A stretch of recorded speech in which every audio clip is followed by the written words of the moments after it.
salita ng Diyos na ang lahat ng tuhod ay luluhod, ang lahat ng labi ay magsasabi na si Jesus ay Diyos. Meron po bang pwede sumigaw si Jesus ay Diyos? Purihin ang Panginoon ng buong sanlibutan.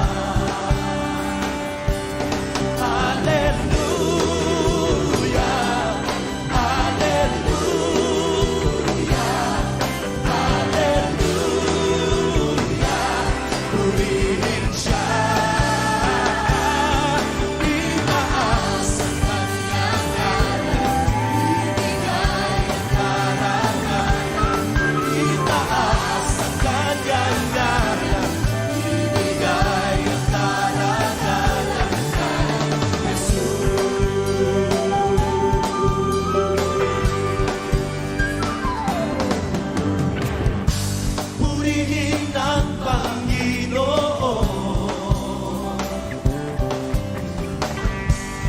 ng buong sanlibutan. Hallelujah! Hallelujah! Hallelujah! Hallelujah! Purihin siya, itaas ang kanyang ngalan, ibigay ang karangalan, itaas ang kanyang ngalan, ibigay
Karapat dapat ka, O Diyos, ng lahat ng papuri mula sa aming puso. Ang pag-ibig mo, O Jesus, ay di makapantayan.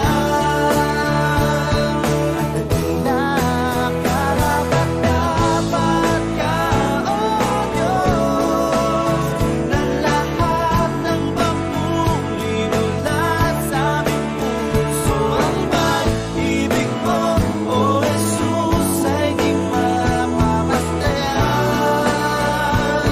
At dakila sa lahat ng iyong ginawa.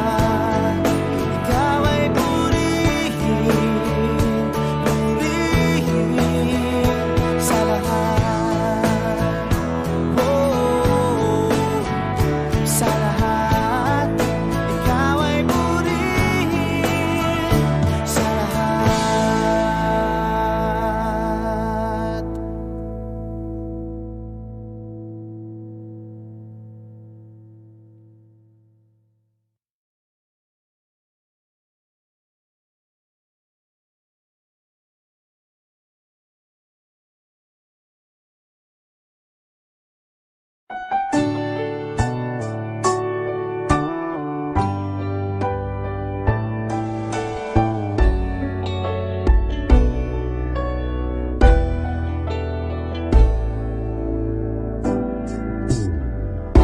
Sa'yo ngayon'y lumalapit,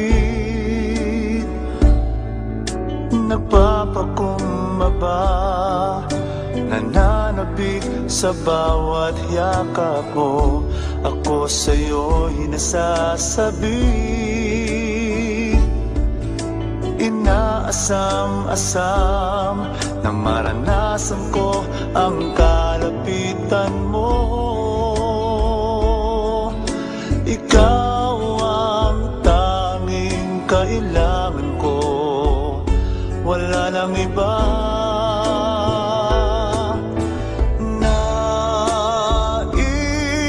Ang tanging nais ko'y papurihan ka, makasama kang tunay. Nais kong madama ang pag-ibig mo, Diyos, sa buhay ko. Ikaw ang nais ko.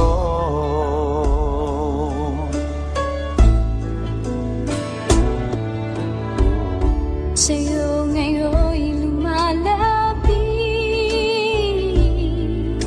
nagpapakumbaba, nananabik sa bawat yakap mo. Ako sa'yo'y nasasabi, inaasam-asam na maranasan ko ang kalapitan mo.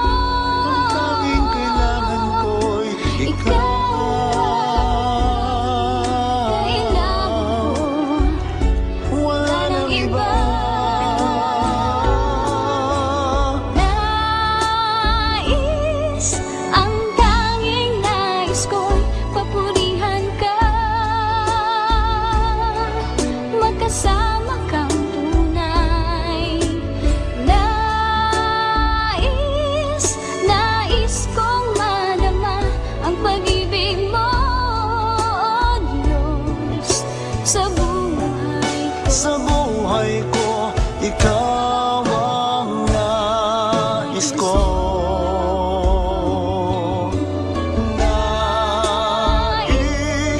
Ang tanging nais ko'y papurihan ka, makasama kang tunay.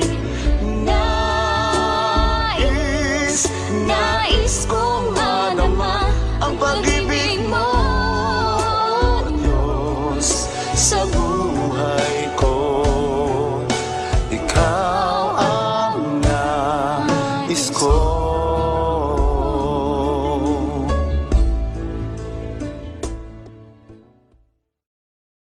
Sa po ulit, magandang umaga sa ating lahat, mga kapatid. At kamusta po kayo? Ngayon po ay mag-aaral po muli tayo ng salita ng Panginoon at sama-sama po tayo magpaturo at matuto po muli mula po sa ating Panginoon. Bago po ang lahat, ay tayo muna po ay saglit na manalangin. Panginoon, salamat po sa araw na ito. Dalangin po namin na ang kapahayagan ng inyong salita po ay natin matagumpay. Mapakumbaba po ako, Panginoon, ng inyong pong lingkod, upang ang inyong pong mensahe ay may turo po, Panginoon, na totoo, tama, Panginoon. Hindi po ito mangyayari kung hindi na po kami sasama. Wala po kami magagawa sa aming nanang sarili. Wala po kami magagawa kung kami hiwalay po sa inyo. Turuan niyo po kami banal na Espiritu at tulungan po na mas lalo po namin masunan ang inyong mga kalooban. In the name of the Lord Jesus Christ, ay aming po sinasaway ang mga gawa ni Satan sa pangalan niyo po, Panginoon Jesucristo. At nawa po ay patuloy mo po turo po sa amin ang naisin po, Panginoon. Salamat po. Ito po ang aming dalangin sa pangalan niyo po, Panginoon Jesucristo. Amen. Ang topic po na ating pag-aaralan sa ngayon ay ang paghahanap ng Panginoon sa mga nawawala. Marahil ay meron na po tayong mga idea or background sa topic po na ito. Ngunit ito po ay naging bunga po ng akin pong devotion this week. At matatagpuan po natin yan sa Lucas chapter 15. Kung maalala po natin, ay ang last week po na naging topic po ni Lord sa atin is about the seriousness of God to sin. So doon po ay napag-aralan po natin ang pagiging seryoso po ng ating Panginoon pagdating sa kasalanan. Nakaawa-awa po ang mga tao o ang mga nagiging sanhi ng pagkakasala. Dahil even nga po tayo ay umabot doon sa physically na may pagkukulang or disability, ay mas mainam po kumpara naman sa magiging eternal punishment sa hell dahil po sa kasalanan. So meaning to say ay mas mahalaga po sa Panginoong Jesucristo ang ating pong kaligtasan kumpara po sa anumang physically o physical na meron po tayo. At doon po natin makikita yung ano po ba yung hell. Doon po natin napag-aralan sa tulong ng Panginoon yung pinakakahulugan po ng Panginoon pagdating sa hell. Nasabi ko nga po ay walang iba pong nagturo nito sa mga writers po ng Bible. Wala pong ibang nagturo kung hindi ang Panginoong Jesucristo. Na ang ibig sabihin po nun ay seryoso po ang Panginoon at ito po ay totoo. At ngayon po sa topic po natin pag-aaralan, ay dito po natin makikita yung other side of the coin. Na kung gaano kagalit ang ating Panginoon sa kasalanan, na ang bunga po nito is pagkahiwalay sa Diyos at talagang eternal punishment in hell. Dito po natin makikita yung kanya pong ginawa na paghahanap sa mga nawawala upang ang mga tao po ay magkameron ng kaligtasan. Ito po ay nangyari nung ang Panginoong Jesucristo po ay nabubuhay pa dito po sa lupa.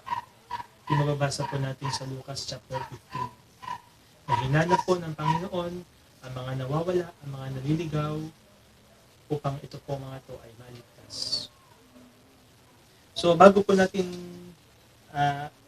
pag-aralan ng topic po ay basahin po muna natin ang napakahalaga pong salita mula po sa Panginoon. Let's hear from God. Lucas chapter 15 verses 1 to 7. Isang araw, ang mga maniningil ng buwis at ang mga makasalanan ay lumapit kay Jesus upang makinig. Nagbulong-bulungan ang mga Pariseyo at ang mga tagapagturo ng kautusan. Sabi nila, ang taong ito'y nakikisama at nakikisalo sa mga makasalanan. Dahil dito, sinabi sa kanila ni Jesus ang talinhagang ito. Kung ang sino man sa inyo ay may 100 tupa at mawalan ng isa, ano ang gagawin niya? Hindi ba't iiwan niya ang 99 sa pastulan at hahanapin ang nawawala hanggang sa ito'y matagpuan? Kapag nakita na niya ang tupa, ay masaya niya itong papasanin.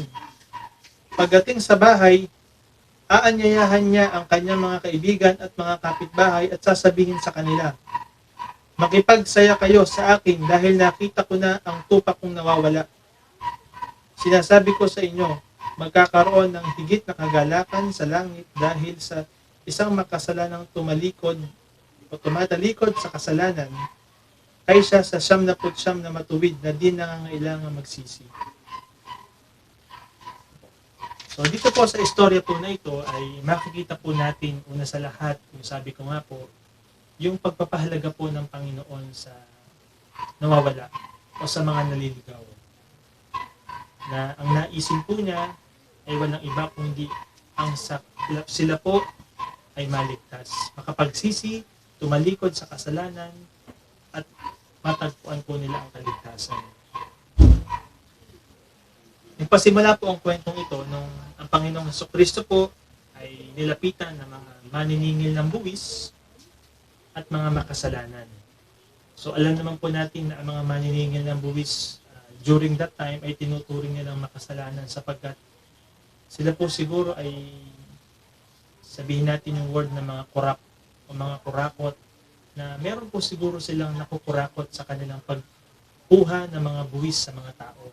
Dahil ito po ay ayon sa batas ni Caesar na ang mga tao po ay dapat magbayad ng buwis because that time ang mga Hudyo po ay under po sa government ng mga Roman or Rome. So they are under the Roman Empire. At si Julius Caesar po may gantong batas na kailangan nila magbayad ng buwis. At yung mga makasalanan po na tinuturing po siguro dito ay yung mga tao po na kilala sa kanilang lugar o kilala ng mga Hudyo bilang mga makasalanan. O siguro po ay meron silang mga kasalanan na nagagawa ng mga hayagan. So ito po yung mga klase ng tao na lumapit sa Panginoong Hesukristo upang makinig. Samantalang ito naman po mga Pariseyo o mga tagapagturo ng kautusan ang nagsasabi sa Panginoon na bakit ang taong ito o ang taong ito ay nakikisalo o nakikisama sa mga makasalanan. So siguro ito po yung panahon na nakita nila ang Panginoong Hesukristo sa bahay po ni Levi o ni Mateo na isa rin pong maniningil ng buwis na tinawag ng Panginoon at sinabihan niya na come and follow me. And after that, ang Panginoong Hesukristo po at ang kanyang mga alagad ay nagtungo sa bahay ni Levi, ni Mateo, kasama po ang mga maniningil ng buwis at ang mga makasalanan at doon po sila nagsalo-salong kumain. At doon po siya nakita ng mga Pariseyo, ng mga tagapagturo ng kautusan at sinabi nila sa kanyang alagad, bakit ang taong ito ay nakikisama sa mga makasalanan. So doon pa lang po ay makikita natin kung ano pong klase ng tao ito pong mga Pariseyo at mga tagapagturo ng kautusan. Actually, ito po mga Pariseyong ito po yung mga grupo ng mga Hudyo na strictly po nilang sinusunod daw po ang batas ni Moses. Pero sila po yung mga sinabihan ng Panginoong Hesukristo na ang kanilang pagsunod sa Panginoon ay paimbabaw lang. O sa madaling salita, sila po yung mga hypocrites or ipokrito na ang kanilang pagsunod sa Panginoon is outward righteousness lang. So, hindi po nila sinusunod ang utos talaga ng Panginoong Hesukristo. Mga pakitang tao lang po ang ibig sabihin po ng Panginoon doon. At yung mga tagapagturo naman ng kautusan, sila po yung mga teachers of the law, ng mga batas ni Moses, ngunit sila rin naman yung mga lawbreakers. Sila rin naman yung mga bumabalik sa utos po ng Diyos through Moses. So, makikita po natin yung may kukumpara po natin yung mga tao po na nakikinig sa Panginoong Hesukristo at yung mga taong ayaw pong makinig sa Panginoong Hesukristo. They were the self-righteous people, yung mga Pharisees and yung mga teachers of the law that time. At makikita po natin na ang mga tao pong ito ay willing makinig sa Panginoong Hesukristo. Kahit po ang tingin sa kanilang ng mga tao ay makasalanan at mga maniningil ng buwis na alam po nila na mayroong panghuhusga sa kanila. At ito po yung other side of the coin na sabi ko nga po, yung isa po sa puso po ng ating Panginoong Hesukristo. na ang naisin niya, dahil po siya po ay nahabag, o siya po ay merong compassion o awa sa mga taong ito, dahil alam po niya ang magiging resulta, ay mas nanaisin po niya na lumapit po sa kanya ang mga taong ito. Dahil nga po, mas gugustuhin pa ng wala pong problema sa Panginoong Jesucristo kung ang tao po ay makasalanan. As long as nalalapit at aamin, magsisisi, magpapakumbaba at tatalikod sa kasalanan. Marami po tayong history sa mababasa po natin sa New Testament na mga mula po sa buhay ng pagiging makasalanan ay talagang sila po yung mga ginamit ng Panginoon. One of them is Peter, na matatagpuan po natin sa Lucas chapter 5. Nung masaksihan po niya yung miracle catch na himala na ginawa ng Panginoon yung sa paghuli po nila ng isda, ay nasabi niya sa Panginoon na, lumayo po kayo sa aking Panginoon, isa po akong makasalanan. Ngunit pinatindig po siya ng Panginoon at sinabi niya, sumunod ka sa akin. And that time, siya po ay naging mamalakaya ng mga tao, o fishers of men. Naging disipulo po ng Panginoong Jesucristo na ginamit din po ng Panginoon. Another is Mary Magdalene, na inaakusahan nga po dahil nahuli siya sa pangangalo niya, sa akto ng pangangalo niya, nahuli po siya ng mga Pariseyo, ay na mga tagapagturo ng kautusan, ay siya po ay hinahatulan nila. Ngunit sa madaling sabi, sinabihan po ng Panginoon na hindi kita i-condemn, pero sabi po niya, but live your life of sin. Nung sinabi po ng Panginoon niyo sa kanya na, go now, live your life of sin, ay talaga nakita po natin yung pagbabago sa buhay po ni Mary Magdalene, na naging tagasunod siya ng Panginoong Jesucristo, and later on, siya po yung unang-unang nakakita sa Panginoong Jesucristo after po niyang mamatay at mailibing sa tomb, at nung muli siyang mabuhay, siya po yung unang-unang nakasaksi that Jesus is alive. At ito po ay pinamalita niya kina Pedro at sa mga alagad. Kaya naman may kasabihan nga po noon na from adulterist, she became an evangelist. So marami po ang binago ang Panginoon sa buhay po, na from si Paul, na dating persecutor, isa rin sa mga nagbibigay ng approval para patayin ang mga apostol o disipulo o tagasunod ng Panginoong Jesucristo, ay siya rin po ay ginamit ng Panginoong Jesucristo after po niyang ma-encounter ang Panginoon in the road to Damascus. So dito po natin makikita yung ginawa po ng Panginoon nung siya'y nabubuhay, na paghahanap po sa mga nawawala. Nung binibigyan po siya ng paratang na bakit siya nakikisama, bakit siya nakikisalo sa mga makasalanan, ito po yung nag-strike sa akin. Yung verse po na ito sa Lucas chapter 15,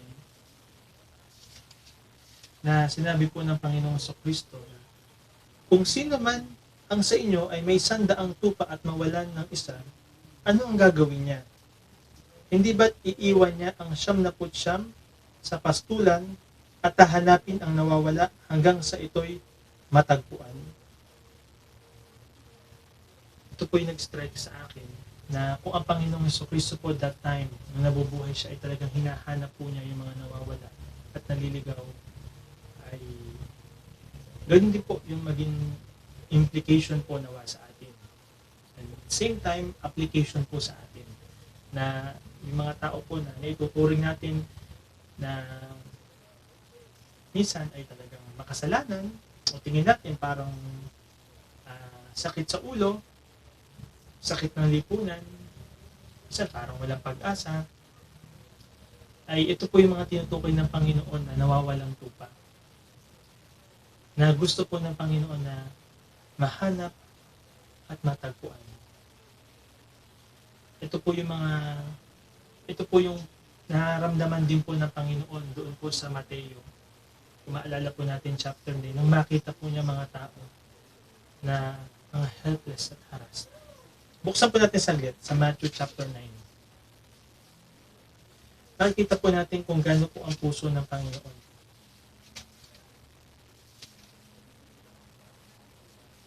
Sa Matthew chapter 9, verses 40, Matthew chapter 9 verses 35 hanggang 36 po. Nilibot ni Jesus ang lahat ng mga bayan at nayon doon. Nagtuturo siya sa kanilang mga sinagoga at ipinapangaral ang magandang balita tungkol sa paghahari ng Diyos. Pinagaling din niya ang lahat ng uri ng sakit at karamdaman.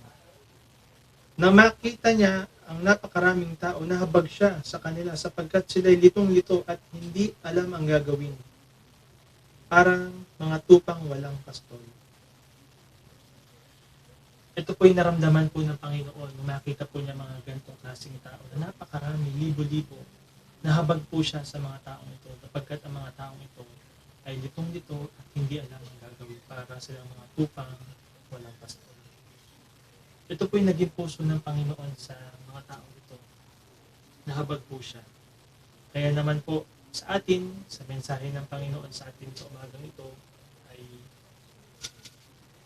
nawa ay patuloy tayong turuan ng Panginoon sa mga dapat po natin gawin sa mga ganitong klaseng tao. Ito na po siguro yung time na talagang muli nating ibahagi ang totoong gospel po ng ating Panginoong Jesucristo, ang ebanghelyo ng Panginoon tungkol sa kanyang kaharian at ang kaligtasan po na matatagpuan natin sa kanyang pangalan. Alam naman po natin mga kapatid na dito po ay sa kwento po nung si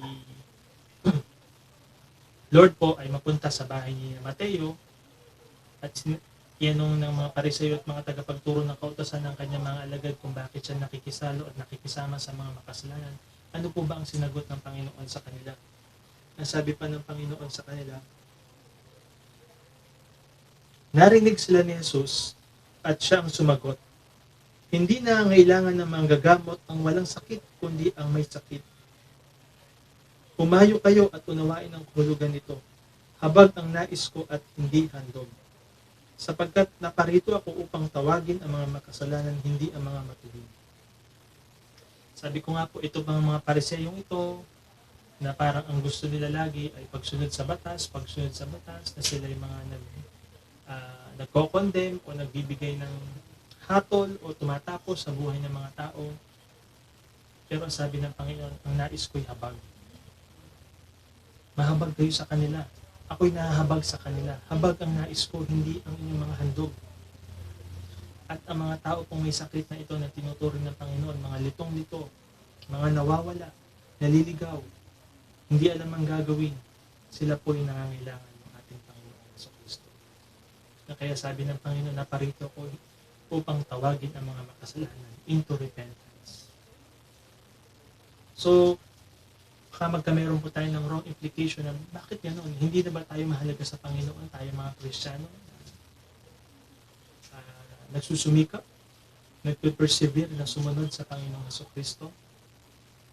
Actually, kung makikita po natin, hindi po ganyan ang pakahulugan ng Panginoon sa sinabi po niya sa Lucas chapter 15. Muli po natin basahin po. Sinabi po ng Panginoon sa verse 7, sinasabi ko sa inyo, magkakaroon ng higit na kagalakan sa langit dahil sa isang makasalanang tumatalikod sa kasalanan kaysa sa 99 na matuwid na di nangangailangan magsisi. Ano pong ibig sabihin nito? Na sa English nga po ay ang sabi nga po ng Panginoon ay ay iiwan po niya yung 99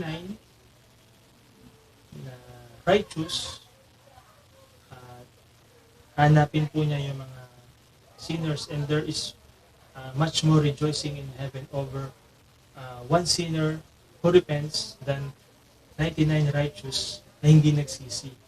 So bakit? Bakit mas masaya siya na, bakit kayang iwan ng Panginoon yung 99 na righteous para hanapin yung isang nawawala? At bakit mas masaya siya? Mas masaya ang Panginoon na mahanap yung nawawalang isa kumpara doon sa 99 na righteous. Ibig sabihin, okay lang ba silang maiwan? Okay lang ba silang mawala? Hindi po. Ang ibig sabihin po nun, yung 99 po na matutuwid na tao na yun, or yung tupa na yun, they are already secured sa Panginoon. Secured na kayo. Alam nyo na yung tama. Alam nyo na yung katotohanan. Meron na kayong gantimpala na tatanggapin pagdating ng araw. May kukumpara ko po ito dun sa buhay po ng older brother or yung mas matandang kapatid ng prodigal son. Saglit po nating basahin yung kwento po na yun. May i-relate po natin siya. Sa Lucas chapter 15, buksan po natin. Sa last part po, no, nung dumating po yung kanyang kapatid na alibugha, nung siya ay magsisi, talagang niyakap po siya yung kanyang father, which is the typology ng ating Panginoon. At nung binigyan siya ng Panginoon ng singsing, sinuotan ng sandalya, sinuotan ng bagong damit, nagpapatay siya ng guya at ng diwang sila. At nung dumating yung kanyang elder brother or older brother, ito po yung nangyari. In verse 25, meanwhile, the older son was in the field. Nasa field po siya during that time nung meron po ulit ng tagpo ng kanyang kapatid at ang kanyang tatay. When he came near the house, he heard music and dancing. So he called one of the servants and asked him, "What was going on?" "Your brother has come," he replied, "and your father has killed the fattened calf because he has him back safe and sound." The older brother became angry and refused to go in. Marahil baka ganito po yung ating minsan maramdaman na magkameron tayo ng galit na bakit mas mahalaga pa ba yung mga nawawala, mga naliligaw. So his father went out and pleaded with him. But he answered his father, "Look, all these years I've been slaving for you and never disobeyed your orders." Ito po yung sagot nung makaawa po yung kanyang tatay na pumasok ka na. Huwag ka na magalit, huwag ka na magtampo. Parang ganun po yung senaryo. At sinabi po yung kanya pong anak na matanda, ay sinabi po na, "Look, all these years I've been slaving for you. Itong aking buong buhay na ito, ako'y alipin mo. At never disobeyed your orders. Hindi ko nilabag ang iyong mga utos or orders. Yet you never gave me even a young goat so I could celebrate with my friends. But when this son of yours who has squandered your property with prostitutes comes home, you killed the fattened calf for him. My son," the father said, "you are always with me, and everything I have is yours. But we had to celebrate and be glad, because this brother of yours was dead and is alive again. He was lost and is found." Dito po natin makikita kung bakit napakasaya po ng Father or ng Panginoon nung balik po yung kanyang nag-iisang anak o nung matagpuan po niya nawawalang tupa. Sapagkat ang sabi po niya doon sa elder brother, na kahit sabi mo nga po ng elder brother, naging alipin mo ako all these years, hindi ko sinuway ang iyong mga utos, pero hindi mo man lang ako pinagpatay ng kambing o binigyan ng kambing para sa aking mga kaibigan makapag-celebrate kami. Ano sabi po ng kanyang tatay? "My son, I am always with you." Lagi kitang kasama. Hindi pa ba sapat yun? Nakasama kita? Na hindi mo naranasan yung ganung buhay? Na napalayo sa akin, na tinuring ko ng patay? Tinuring ko ng nawawala? Na naranasan niya yung resulta ng kanyang pagkalayo sa akin? Naranasan niya yung buhay na malayo sa akin? Naranasan niya yung pamumuhay sa kasalanan? Ano yung naging resulta? He ended up na ang buhay niya ay masaklap. Ngunit ikaw lagi kitang kasama. Ikaw ay nasa aking presensya. Kasama kita. You are always with me. Hindi ka pa ba masaya? Na yung kapatid mo, kung hindi siya nakabalik ng buhay, anong posibleng mangyari? Alam ng Panginoon na magiging eternal destination ng mga taong hindi po makakapanumbalik sa Kanya. Kaya po ganun kasaya po ang Panginoon sa Kristo. At sinabi niya, all I have is yours. Lahat ng meron ako, ikaw ang magmamana. You will have inheritance, eternal inheritance. And that is more than enough compared doon sa buhay na naranasan niya na kung hindi siya nanumbalik, ay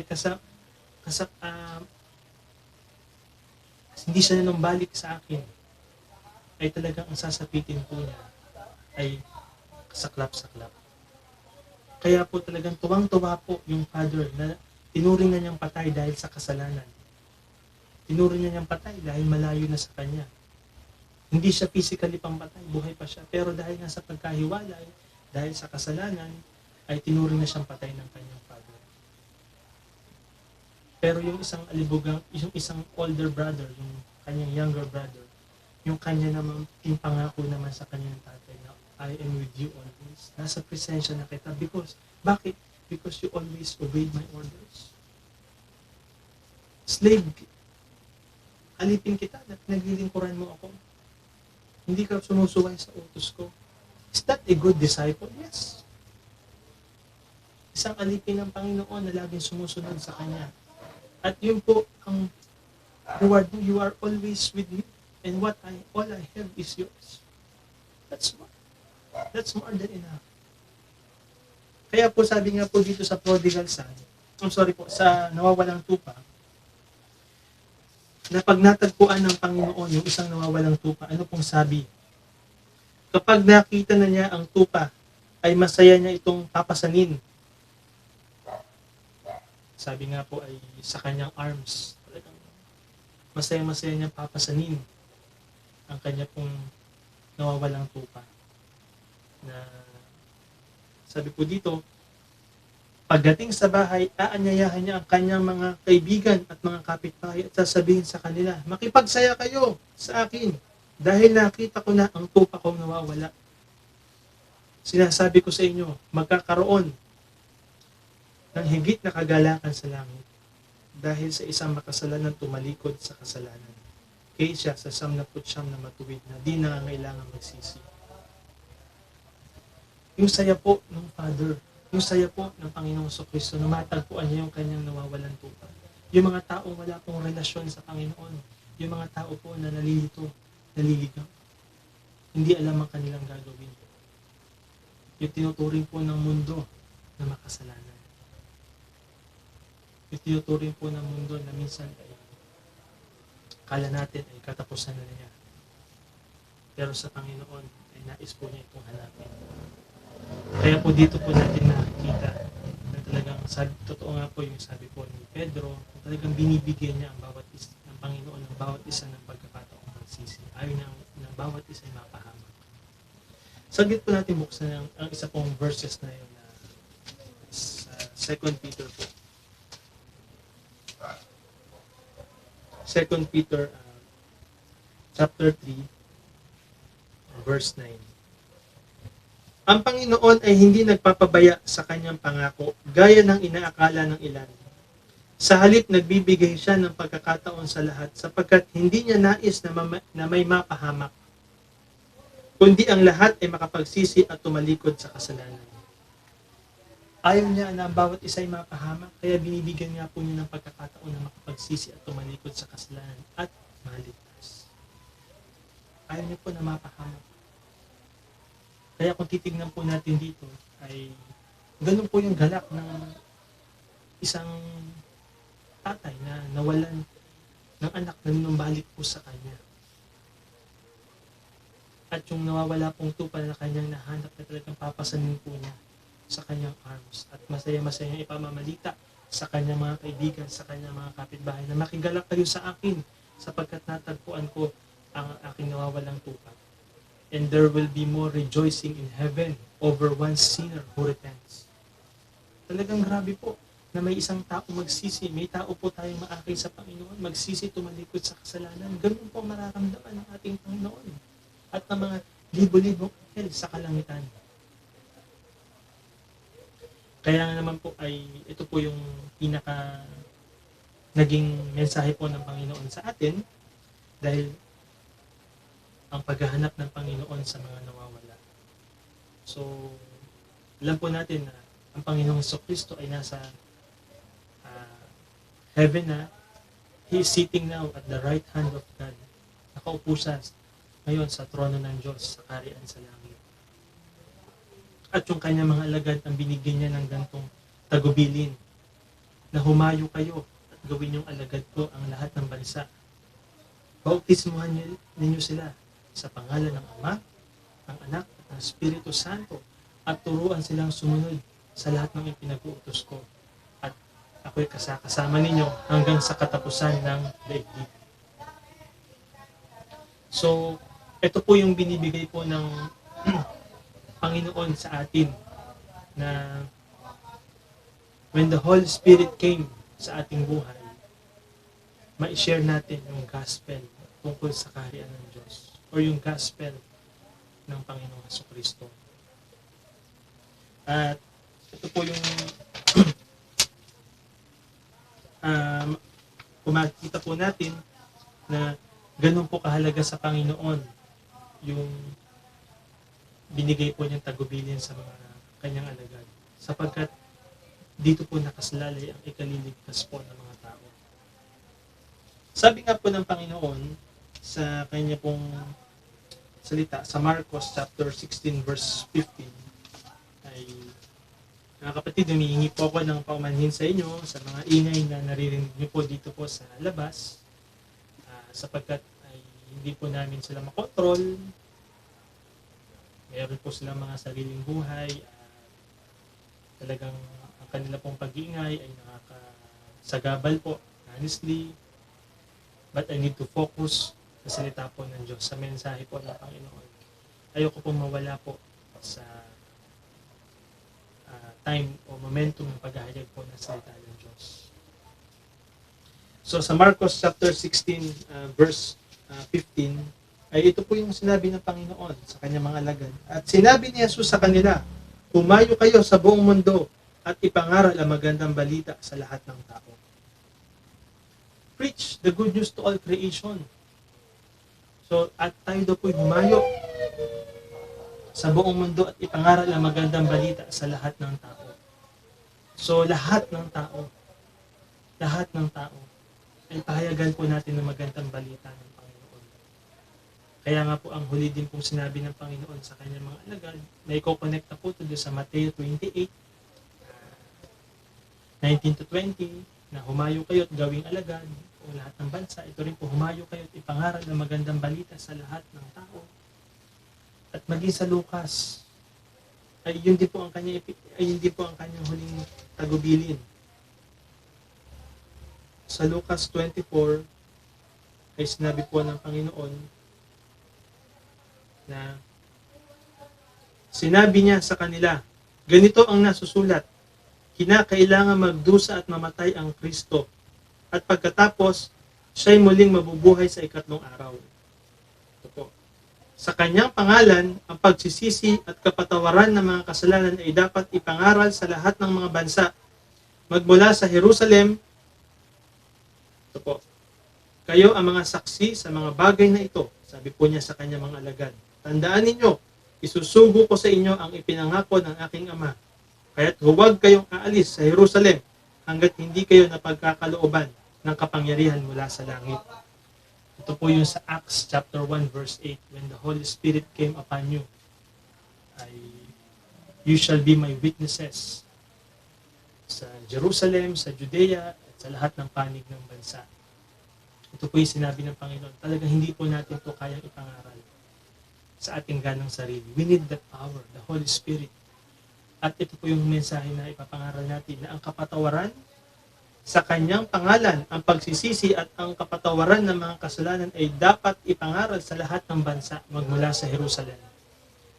Nagsimula po ang Ebanghelyo sa Jerusalem at nadala po dito sa atin po, sa iba't ibang panig ng bansa.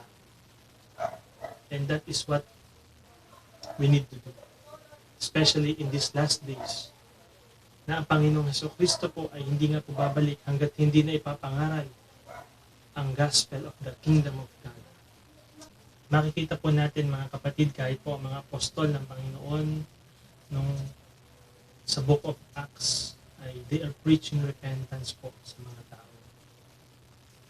Kaya nga po kung makikita po natin bakit po nasabi po ng Panginoong Hesukristo na siya po ay masayang-masaya at libo-libong tao, libo-libong mga anghel ang nagdidiwang sa kalangitan dahil sa isang tao makasalanan na tumalikod sa kasalanan, dahil ito po ay ang Panginoong Hesukristo nung hinanap po niya ang taong tupang nawawala, ay naniniwala po ako na kanya pong ipinangaral ang pagsisisi po sa kasalanan.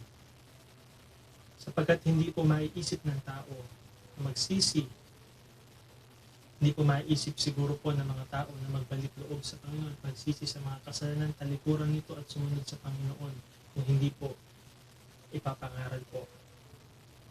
Kaya po tayo po merong banal na spirito ng Panginoon ay ang binigyan po ng Panginoon ng tagubilin ito na humayo at ipangaral ang magandang balita sa mga tao.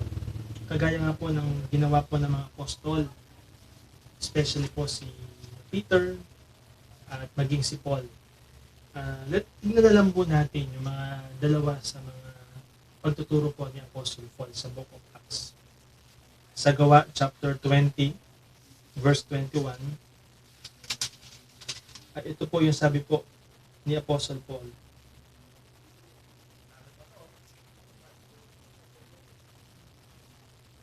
Maging Hudyo o Griego man, ay pinangaralan kong tumalikod sa kasalanan, manumbalik sa Diyos at manalig sa ating Panginoong Hesukristo. Sabi po niya, maging Hudyo man o Griego, Hudyo o Hentil, ay tinuturuan po niya, pinapangaralan niya tumalikod sa kasalanan, manumbalik sa Diyos at manalig sa ating Panginoong Hesus. Repent at believe in the Lord Jesus Christ. Yun po ang kanya pong ipinapangaral po ni Apostle Paul. Next one po is Acts 26 verses 19. Ito po yung sabi ni Apostle Paul nung kausap po niya si Haring Agripa. Dahil dito, Haring Agripa, hindi po ako sumaway sa pangitain mula sa langit. I was not disobedient to the heavenly vision. Sabi po niya sa English. Nangaral ako, una sa Damasco, kung saan po niya na-encounter ang Panginoon, saka sa Jerusalem, nung siya ay bumalik po sa Jerusalem, at sa buong lupain ng Judea, at gayon din sa mga hentil. Ipinangaral kong dapat sila magsisi at tumalikod sa mga kasalanan, lumapit sa Diyos, at ipakita ang kanilang pagsisisi sa pamamagitan ng mga gawa. That was Paul's message sa Jews at sa mga Gentiles. Na ulitin ko lang po, ang ganda po ng kanya pong pangaral.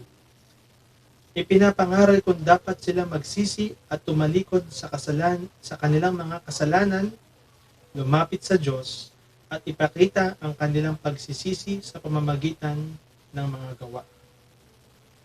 To prove their repentance by their deeds. Kagaya po na sinabi ni John the Baptist sa mga Hudyo na nagpapabautismo sa kanya. Mga kapatid, ito po yung isa sa mga susi na kailangan po ng mga tao, ng mga nawawala, mga helpless, mga hindi alam ang gagawin dahil po sa kasalanan. At nais po ng Panginoon, nung kagaya po niya, nung siya po ay nabubuhay dito, ay kanya pong hinahanap ang mga nawawalang tupa. At akin po mga kapatid masasabi na even po may mga ganito pong klase ng mga, sabihin natin mga Christians na minsan po ay nagwa-wonder po sa katotohanan na kagaya po na sinasabi ni James. Na sila rin po ay kasama rin po sa mga at hindi po tulungan na mailapit muli, maibalik ulit sa tamang katuruan ng Panginoong Hesukristo. Meron pong sinabi po si James, tungkol na po ito sa mga Kristiyano. Si James po, na kapatid po ng Panginoong Hesukristo, sa James chapter 5. Basahin po natin verse 19 to 20.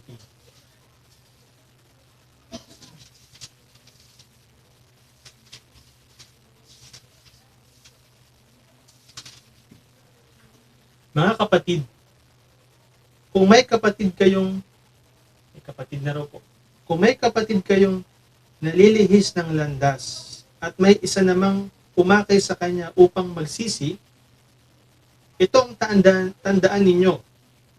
Sino mang makapagpabalik sa isang makasalanan mula sa kanyang maling pamumuhay ay nagliligtas ng isang kaluluwa sa kamatayan at nagpapawi ng maraming kasalanan. Mga kapatid, napakaganda pong mensahe po ng Panginoon mula po kay James na biological father po ng Panginoon. Ulitin nga po natin. Santiago 5:19.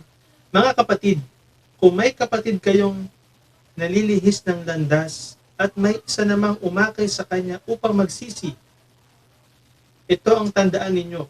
Sino mang makapagpabalik sa isang makasalanan mula sa kanyang maling pamumuhay ay nagliligtas ng isang kaluluwa sa kamatayan at nagpapawi ng maraming kasalanan. Kapatid, tulungan din po natin ang mga tao pong nalilihis ng landas, na mga kapatid natin na maaaring mag-wander sa katotohanan, manumbalik sa dating pamumuhay. Tulungan po muli natin na sila man po ay makapanumbalik sa Panginoon, makapagsisi sa mga kasalanan. At sabi nga po dito, ay nagliligtas ng isang kaluluwa sa kamatayan at nagpapawi ng maraming kasalanan. Cover a multitude of sins, at sila, ang kanilang soul ay naliligtas sa kamatayan na maaring magdala sa kanila sa eternal punishment sa hell. Kapatid, ganun po ang puso po ng ating Panginoong Kristo. Na mga tao po talaga ay huwag pong makahamak. Kaya naman po ay may last po tayo pa sa Galatians chapter 6 verses 1 to 2. Galatians chapter 6 verse 1 to 2. Mga kapatid, kung may isa sa inyo na mahulog sa pagkakasala, kayong pinapatnubayan ng Espiritu ang magtuwid sa Kanya. Subalit gawin ninyo iyon ng mahinahon at mag-ingat kayo, baka kayo naman ang matukso. Magtulungan kayo sa pagbuhat ng pasanin ng bawat isa, sa gayong paraan ay matutupad ninyo ang kautusan ni Kristo. Yun po yung carrying each other's burden. Yung burden po na yun, na meron po tayong minsan mga kapatid o kapatiran na nahuhulog nga daw po sa pagkakasala, tayo nga daw pong ginagabayan o pinapatnubayan ng Espiritu Santo ang magbalik sa kanila. At mag-ingat din po tayo dahil tayo po ay baka rin matukso. Mga kapatid, sabi nga po dito ng Biblia, magtulungan kayo sa pagbuhat ng pasanin ng bawat isa. Sa gayong paraan ay matutupad ninyo ang kautusan ni Kristo. Ito po yung pasanin na tulungan po ang ating mga kapatid kung meron mang isa sa atin na nahulog sa pagkakasala. Tayo pong pinapatnubayan ng Espiritu Santo ang magtuwid sa Kanya. Subalit gawin ninyo iyon ng mahinahon at mag-ingat kayo, baka kayo naman ang matukso. Magtulungan kayo sa pagbuhat ng pasanin ng bawat isa, sa gayong paraan ay matutupad din ang kautusan ng Kristo.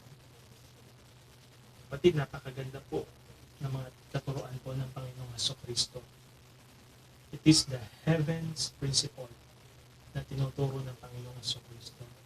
Kaya sinabi po ng Panginoong Kristo sa kanyang unang pangangaral sa mga tao, repent, magsisi kayo at talikuran ng inyong mga kasalanan sapagkat malapit na dumating ang kaharian ng langit. Ibig sabihin po nun ay ang kaharian ng langit is at hand. Sabi po niya, for the kingdom of heaven is at hand. It is beyond your reach. Na ibig sabihin na maaabot mo na sapagkat ako'y narito na, sabi ng Panginoon. When Jesus came, the kingdom of heaven came already sa earth. And when you accept and when you believe and when you make Jesus as your King, sabi nga po ng Panginoon Kristo doon po sa mga Pariseyo na nagtanong kung kailan darating yung Kingdom of God. Na sinagot po ng Panginoon na ang Kingdom of God ay hindi darating sa inyong mga careful observation. Basahin po natin itong last verse po na ito. Sa Lucas 17 po. Basahin po natin yung sinabi po ng Panginoon.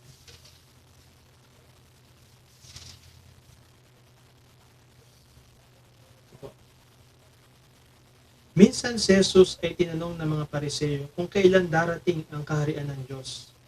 Sumagot siya, walang makikitang palatandaan ng pagdating ng kaharian ng Diyos. At wala rin magsasabing narito na o naroon, sapagkat ang kaharian ng Diyos ay nasa inyo. It is within you, ang kaharian ng Diyos, the kingdom of God. Kung gagawin lang natin na ang Panginoong Kristo ang hari ng ating buhay. Kaya nga po sinabi ng Panginoon, it is at hand. It is near. The kingdom of God is near. Ibig sabihin, malapit mo nang maabot. Just believe in the Lord Jesus Christ. Kasi sabi niya, just believe in me that I am the Son of God. I am the King. I am the Messiah. Kasi sinasabi po ng Panginoong Kristo na may mga nag-respond, meron din po mga hindi. Dahil when Jesus came, the kingdom of heaven came here on us. Na siya yung maging king. At yung ating puso ang maging kanyang kaharian. The kingdom of God within you. Na siya yung ating king na susundin. Kaya po mga kapatid, ito pong mensahe po ng Panginoong Kristo sa atin ay ito nawa yung magawa natin sa mga tao na nalilito, naliligaw, nawawala upang atin sila pong muling maibalik sa ating Panginoong Kristo. At libo-libo pong anghel ang magdidiwang over one sinner who repents. And sabi nga ng Panginoon, ask the Lord of the harvest to send more workers into His harvest field because the harvest is plentiful but the workers are few.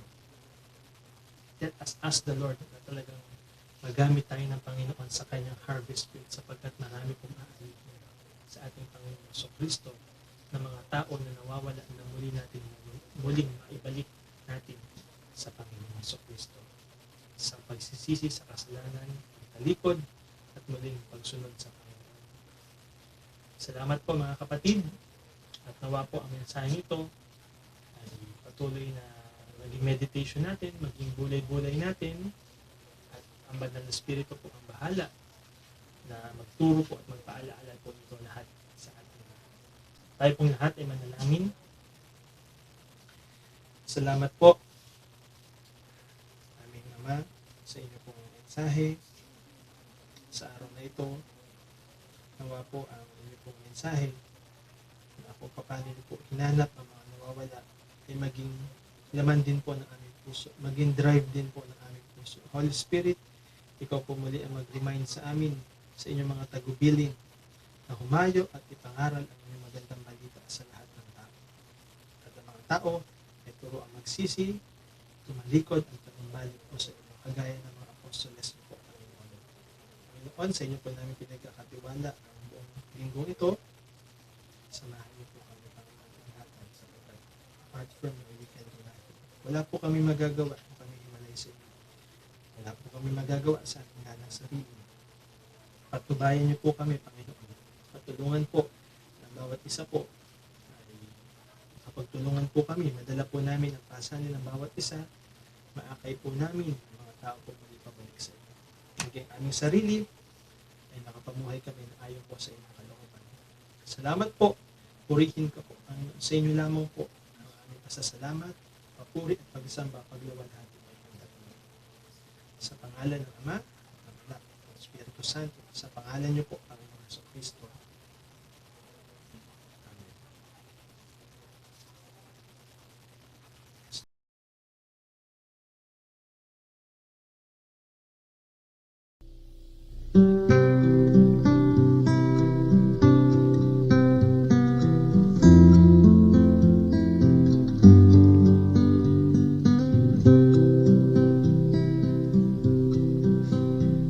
Malapit na namang lumubog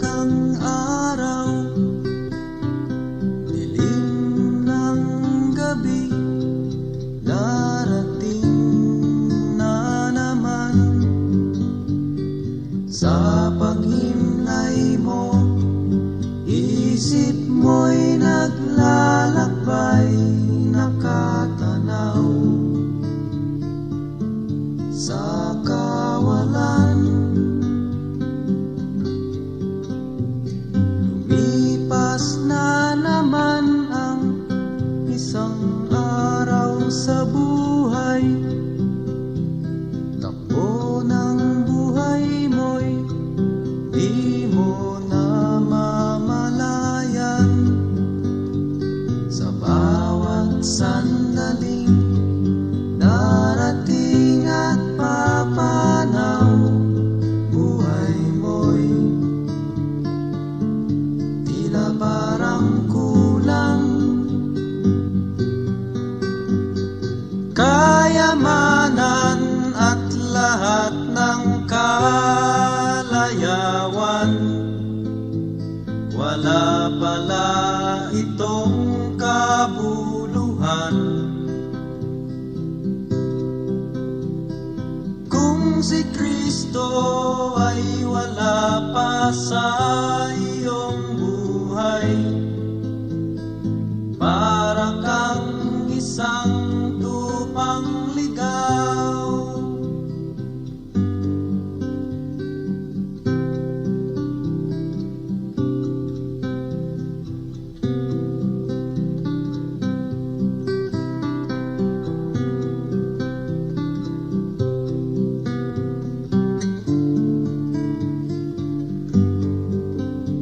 Sa bawat sandaling darating at papanaw, buhay mo'y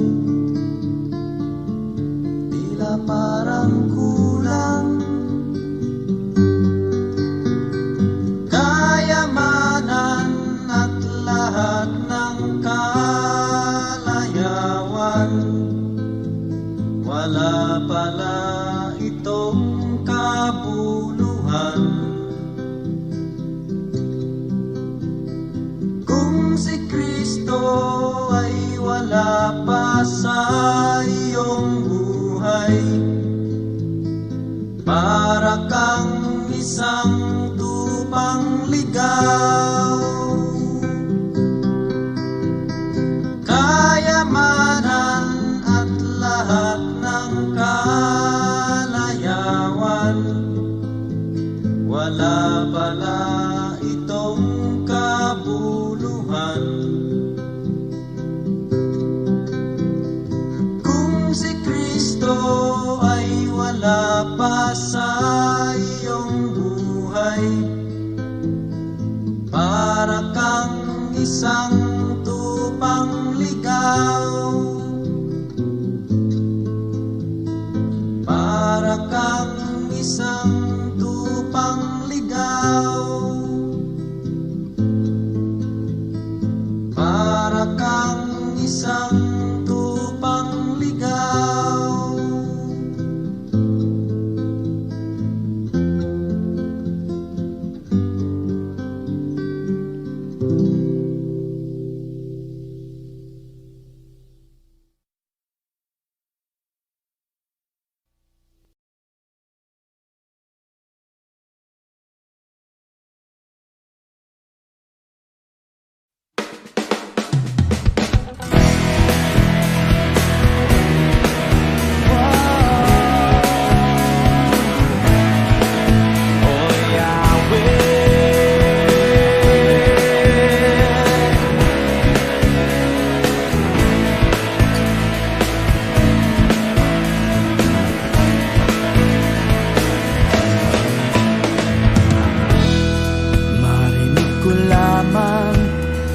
tinig mo. Madama ko lamang ang yakap mong lubos. Lalakas ang puso kong ito, mapapawing lahat ng takot ko. Lilipad tulad ng agila. Yahweh, ikaw ang buhay ko, ang nagpapatibok ng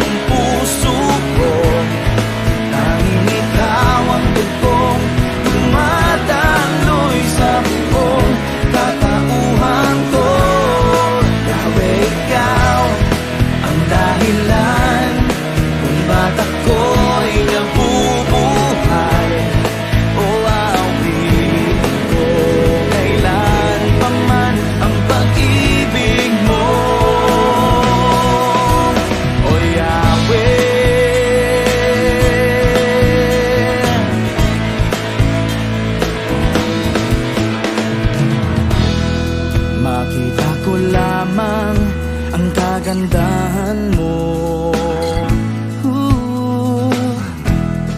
Malaman ko lamang na ika'y kasama ko. Ako ay tatayo't isusuko. Alam kong di ako mabibigo. Isisigaw ko sa buong mundo.